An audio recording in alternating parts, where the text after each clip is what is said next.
ഞാൻ എൻ്റെ സ്വന്തം എക്സ്പീരിയൻസിൽ നിന്ന് പഠിച്ചൊരു കാര്യമാണ്. എന്താണെന്ന് വെച്ചാൽ നമുക്ക് കുറച്ചു കാലം മുന്നേ നമുക്ക് ഫേവറേറ്റ് ആയിട്ടുണ്ടായിരുന്ന അവരില്ലാണ്ട് നമുക്ക് ജീവിക്കാൻ പറ്റൂല എന്ന് തോന്നിയിട്ടുള്ള ചില ആൾക്കാരൊക്കെ ഉണ്ടാവില്ലേ. അത് നമ്മൾ കുറേ വർഷം കഴിഞ്ഞ് നമ്മളിങ്ങനെ വളരാന്ന് വെച്ചാൽ ഫിസിക്കൽ വളർച്ചയല്ല ഉദ്ദേശിക്കുന്നത്. നമ്മുടെ തോട്ട് പ്രോസസ്സും കാര്യങ്ങളൊക്കെ ഷിഫ്റ്റ് ആവുന്ന സമയത്ത്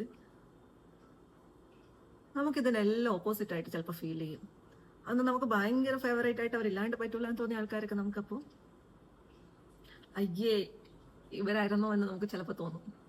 എനിക്കങ്ങനെ തോന്നിയിട്ടുണ്ട്. ഞാൻ അങ്ങനെ ഒരു എക്സ്പീരിയൻസ് കൂടെ കടന്നു പോയിട്ടുണ്ട്. ഞാൻ എൻ്റെ സ്വന്തം ലൈഫിൽ നിന്നാണ് പറയുന്നത്. അതുകൊണ്ട് ഇപ്പം നമുക്ക് ഇവരില്ലാണ്ട് പറ്റില്ല, ഇയാളില്ലാണ്ട് എൻ്റെ ലൈഫ് കംപ്ലീറ്റ് ആവില്ല എന്നൊക്കെ തോന്നുന്ന ചിലരുണ്ടാവത്തില്ലേ. കുറച്ച് വർഷം കഴിഞ്ഞ് നമ്മളിങ്ങനെ തിരിഞ്ഞു നോക്കുമ്പോഴത്തേക്കേ നമുക്ക് മനസ്സിലാവും ആക്ച്വലി അവരില്ലാണ്ട് പോയത് നന്നായി, അവർ ലൈഫിൽ നിന്ന് അങ്ങനെ ഇറങ്ങി പോയത് ശരിക്കും വളരെ നന്നായി. അതുകൊണ്ടാണ് നമ്മൾ ഇന്നിവിടെ നിൽക്കുന്നത്. അങ്ങനെ ഒരു അവസ്ഥയിൽ നമ്മൾ എന്തെങ്കിലും എത്തും.